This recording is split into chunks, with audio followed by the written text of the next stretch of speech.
les 10 meilleurs animés de romance à voir absolument. Ça faisait longtemps que je ne l'avais pas fait, donc pourquoi pas. J'ai décidé de vous présenter une combinaison de classiques intemporels et de pépites cachées qui méritent vraiment plus d'attention. Bon, évidemment, vous me connaissez, j'ai réservé une petite surprise à la fin, un animé assez particulier qui va quand même vous secouer. Du coup, préparez-vous pour un voyage émotionnel et restez avec moi jusqu'au bout. Et sur ce, let's go. Et on commence avec l'un de mes coups de cœur, vraiment pas connu mais pas du tout. Donc si vous l'avez déjà regardé, chapeau à vous. Il s'agit de Hatsukoi Limited, une histoire différente avec pour thème les premiers amours, avec des personnages très différents les uns des autres. On suit donc des lycéens alors qu'ils explorent les complexités de leur première romance. L'histoire se déroule à travers les expériences romantiques de différents personnages, chacun faisant face à ses propres défis et découvertes dans le domaine de l'amour. Les relations évoluent au fil des épisodes, créant une histoire narrative riche en émotions et en rebondissements. Vous avez par exemple le stéréotype de la jeune fille populaire qui attire l'attention des garçons mais qui cherche toujours une connexion authentique dans sa vie. Ou alors un amour qui n'est pas réciproque et qui fait ultra mal, on va pas se mentir. Ou aussi l'adolescent timide et réservé, souvent maladroit dans ses interactions avec les filles. Bref, on a plusieurs profils et plusieurs histoires. L'anime aborde également différents aspects de la romance adolescente, explorant des thèmes tels que la confiance en soi, la communication et les défis de comprendre et d'exprimer ses sentiments pour la première fois. Être un adolescent quoi. Vraiment un bon équilibre entre la romance, la comédie et aussi un peu de drame, ce qui fait de Hatsukoi Limited une expérience émotionnelle et engageante pour les amateurs des animés de romance. Bref, c'est une bonne pépite cachée à découvrir. Lovely Complex. Le concept de base de l'anime, c'est la différence de taille et être complexé par ce fait. Un anime qui a fait beaucoup parler de lui à l'époque, abordant sa façon unique de raconter cette merveilleuse histoire de romance. En plus, je viens de regarder il y a à peine 2-3 mois de cela et j'ai vraiment bien kiffé. Un concept unique mettant en scène deux personnages principaux, Risa Koizumi et Atsushi Otani, dont la différence de taille est assez marquante. Risa, une jeune fille grande, dépasse la moyenne de 1m72 pour être exact, tandis que Otani, un garçon de petite taille, de 1m58 et plus court que la norme. Cette différence physique devient une source constante de comédie et d'intrigue tout au long de l'anime, car le duo ne cesse de se chamailler jusqu'à avoir le titre du duo comique de l'établissement. L'anime montre comment deux personnages très différents peuvent dépasser les clichés sociaux pour tomber amoureux authentiquement. Et justement, cette différence crée des situations comiques. Les quiproquos liés à leur taille provoquent des moments hilarants et des situations embarrassantes qui apportent une touche légère à la romance. Une autre chose que j'adore dans cet anime, et je trouve que c'est l'aspect le plus important, c'est l'évolution de leurs sentiments. Car on prend le temps de développer les sentiments entre Risa et Otani, les moments où ils commencent à réaliser qu'il y a plus que de l'amitié entre eux, sont vraiment émouvants. Ça a pris du temps, mais le périple en valait largement la peine car c'était réaliste et sincère. Leur amitié se transforme progressivement en romance et l'anime explore comment ils apprennent à surmonter les obstacles ensemble et surtout faire face aux stéréotypes de la société. Comment faire face au jugement d'autrui devient un aspect important de l'intrigue. Bref, on sort avec une belle histoire et une belle morale montrant que l'amour authentique peut émerger entre des individus qui transcendent les stéréotypes de la société. Ajoutez à cette romance une comédie légère et bien faite, ça vous donne l'un des meilleurs animés et mangas de romance de tous les temps. Toradora, je pense que tout le monde a déjà entendu parler de ce chef-d'œuvre. L'un de mes premiers animés de romance est certainement parmi mes meilleurs animés de tous les temps. Donc c'est une comédie romantique qui explore les interactions assez complexes des relations amoureuses au sein d'un groupe d'amis de lycée. Mais l'histoire se concentre principalement sur deux personnages principaux aux personnalités totalement opposées, Ryuji Takasu et Taiga Aisaka. Au début, ils forment une alliance pour atteindre leur objectif amoureux respectif. Ryuji aux allures intimidantes mais au cœur doux, à part que tout le monde a peur de lui à cause de son apparence, et Taiga une jeune fille énergique, petite de taille mais au caractère très difficile, surnommée le tigre, d'où Taiga, créant une paire intrigante. Au fur et à mesure que l'histoire progresse, les sentiments entre Ryuji et Taiga évoluent. L'anime explore comment deux personnages totalement opposés peuvent se transformer en un couple d'amoureux, malgré les différences apparentes des deux protagonistes. Ils apprennent à accepter et à soutenir les aspects les moins parfaits de l'autre, créant ainsi une connexion émotionnelle profonde. On réussit à surprendre les spectateurs avec des événements inattendus qui changent la dynamique des relations et rend les choses très compliquées. Tout cela fait de Toradora une expérience immersive et inoubliable. Bref, allez regarder Toradora, il faudrait une vidéo entière dédiée à cette œuvre pour tout évoquer. Si vous n'avez pas encore vu Toradora, juste foncez. Aoharu Ride. Depuis le collège, les souvenirs de Futaba Yoshioka sont loin d'être agréables. Jugée très mignonne, elle a rapidement suscité la jalousie de ses amis et a été mise à l'écart par toutes les autres filles. Pour aggraver les choses, le garçon qu'elle aimait en secret, Ko Tanaka, lui a mis un vent lorsqu'il l'avait invité. Bon, maintenant, elle est au lycée et Futaba est déterminé à changer son image et à recommencer à zéro. Nouveau lycée, nouvelle vie et nouvelles amies. Jusqu'à ce qu'elle découvre que Ko est inscrit dans le même établissement qu'elle. Mais désormais il est complètement différent, il est devenu grand et distant. Mais un fait étrange, c'est qu'il a changé de nom et tout cela le rend de moins en moins agréable. Aoharu Ride se distingue par sa profonde exploration du thème du développement personnel. Au cours des années de lycée, c'est une période importante et cruciale pour chaque être humain. On doit passer par beaucoup d'expériences positives et surtout négatives pour pouvoir évoluer et forger notre personne. Ici par exemple, Futaba apprend à surmonter son passé douloureux et à s'affirmer à découvrir sa véritable identité au-delà des attentes sociales. Tandis que Ku, on sait dès le début que ce côté mystère cachait des choses et hélas des choses négatives. Les émotions de Ku nous plongent dans des thèmes tels que la perte, la solitude et la rédemption. Cela confère une profondeur émotionnelle particulière à la romance. Bref, j'en ai déjà assez dit et je vous laisse explorer l'anime par vous-même, c'est court donc n'hésitez pas. Ces éléments uniques et sa représentation réaliste des relations font de cette série un ajout notable au genre romantique. On passe désormais à un animé qui est considéré par plusieurs comme étant l'un des meilleurs animés de tous les temps, que j'ai nommé Nana.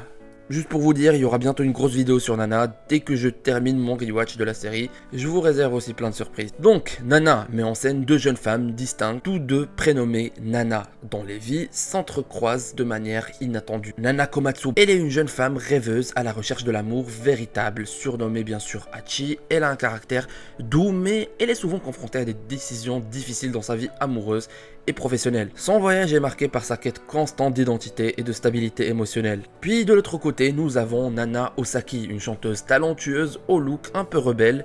Et cette Nana Osaki est forte, indépendante et déterminée à réussir dans l'industrie musicale. Son passé douloureux et son attitude la distinguent comme un personnage complexe. Son voyage est centré sur la poursuite de ses rêves artistiques tout en naviguant à travers les défis relationnels. Leur rencontre hasardeuse dans le train pour Tokyo marque le début d'une amitié profonde qui devient le fil conducteur de l'histoire, car ensemble elles partagent les hauts et les bas de la vie, leurs rêves et leurs épreuves, créant ainsi une connexion unique et très profonde. Nana se distingue de la romance habituelle en explorant des thèmes très matures à travers les voyages complexes de ses deux protagonistes. Donc cette approche unique le rend spécial. Il y a vraiment beaucoup à dire sur Nana, donc la vidéo arrivera dans les prochains mois. Et si ça vous intéresse, du coup, allez le regarder. Et on passe maintenant au fameux Shigatsu wa Kimi no Uso, qui est une belle histoire et qui explore le thème de la musique et de l'amour. L'histoire suit Kosei Arima, un prodige du piano qui perd sa capacité à entendre la musique après la mort de sa mère et qui était assez dur avec lui. Sa vie monotone prend un tournant lorsqu'il rencontre Kaori Miyazono, une violoniste talentueuse, charmante et pleine de good vibes. Du coup, Kaori, avec son esprit libre et sa passion pour la musique, aide Kosei à redécouvrir la joie de jouer du piano. Une relation qui va commencer à se mettre en place petit à petit. Ce que j'aime bien aussi, c'est que les personnages sont confrontés à des défis émotionnels profonds. La musique devient alors un langage pour exprimer ses sentiments enfouis, et ça crée des liens entre les personnages bien évidemment. Les personnages évoluent de manière significative au fil de l'histoire, leur parcours individuel, leurs relations et leurs confrontations avec des émotions complexes et des situations surtout tristes contribuent à la richesse de cet animé. Regardez juste par exemple le traumatisme qu'a enduré Arima Kosei. Marqué par un passé douloureux, il l'a surmonté pour retrouver sa passion pour la musique, grâce à Kaori bien évidemment. Du coup, ça contribue énormément à la romance entre ces deux-là. Et cette romance, elle est ultra tissée et de manière délicate, mais elle est également teintée d'une triste réalité. Et je vous laisse la découvrir. Pour finir les amis, je dirais que Shigatsu wa Kimi no Uso, c'est une expérience visuelle et émotionnelle incroyable, avec des visuels bien évidemment éblouissants, des OST magnifiques et des personnages profondément développés. Aussi, il y a bien évidemment un triangle amoureux, avec aussi ces thèmes abordés assez matures, laissant une empreinte émotionnelle durable sur les spectateurs. Donc, foncez si vous n'avez pas encore vu l'anime. Kaishuwa Maid-sama, et que de nostalgie. Bon, c'est une comédie romantique qui se déroule dans un lycée où le ratio garçon-fille est fortement en faveur des garçons. Quant à l'histoire, elle se concentre sur Misaki Ayuzawa, la fameuse présidente du conseil des élèves et qui maintient une réputation sévère et autoritaire, même la terreur du bahut. Cependant, Misaki a un secret, elle travaille à temps partiel comme maid, donc servante dans un maid café. Je pense que vous connaissez la tendance du maid café au Japon, pour aider financièrement sa famille. Donc son monde bascule lorsque Usui Takumi, un élève ultra populaire et ultra mystérieux, découvre son secret. Vu que c'est une présidente assez tyrannique, il peut rapidement lui faire basculer sa vie. Mais au lieu de cela, il va pas révéler son secret et il va décider de soutenir Misaki. Ce qui donne naissance à une relation complexe entre les deux. Ce que je veux dire par là, c'est que leur connexion, bien que tourbillonnante au début, évolue au fil de l'histoire de manière significative. Mêlant humour, romance et moments touchants, Misaki elle aussi évolue au fil de l'histoire, confrontée à des défis personnels et relationnels. À mesure que leur relation progresse, on voit les barrières se dissoudre petit à petit, laissant place à des moments tendres et romantiques. L'anime a bien réussi à équilibrer habilement la romance et la comédie. C'est donc pour cela que Keishwa Maid-sama offre une expérience divertissante avec des thèmes de confiance, d'acceptation de soi et d'amour, etc. etc. C'est un peu ancien, mais ça reste vraiment divertissant et ça vaut le coup, donc foncez. Et on passe maintenant à l'un des meilleurs animés de romance de ces dernières années, que j'ai nommé Horimiya, une romance lycéenne qui met en scène la vie quotidienne de Kyoko Hori et Izumi Miyamura, deux lycéens que leurs camarades pensent connaître, mais qui cachent en réalité des facettes inattendues de leur personnalité. Kyoko Hori est une élève modèle populaire, belle et sociale à l'école, mais elle mène une vie complètement différente à la maison, en prenant soin de son jeune frère et de la maison, vu que ses parents sont totalement occupés avec leur travail. Et de l'autre côté, nous avons Izumi Miyamura. Quant à lui, il est perçu comme un garçon introverti et peu remarquable, mais en dehors de l'école, il révèle des piercings, des tatouages, et une personnalité plus décontractée. Et donc l'anime explore le développement, les amitiés et l'évolution de la relation entre Hori et Miyamura. Les deux personnages apprennent à accepter et à aimer l'autre malgré leurs différences apparentes. Avec son mélange d'humour, de moments doux et de réalisme, Horimiya offre une expérience de romance rafraîchissante et engageante. En plus, la saison 2 vient de se terminer et je n'ai pas encore pu la regarder, mais c'est vraiment un superbe animé de romance, donc à voir absolument. Et on passe à l'un de mes animés favoris de tous les temps. C'est un animé des années 80 et vous savez à quel point j'adore les anciens animés. Il s'agit de Kimagure Orange Road et pour mes amis nostalgiques, son nom VF c'est Max et compagnie.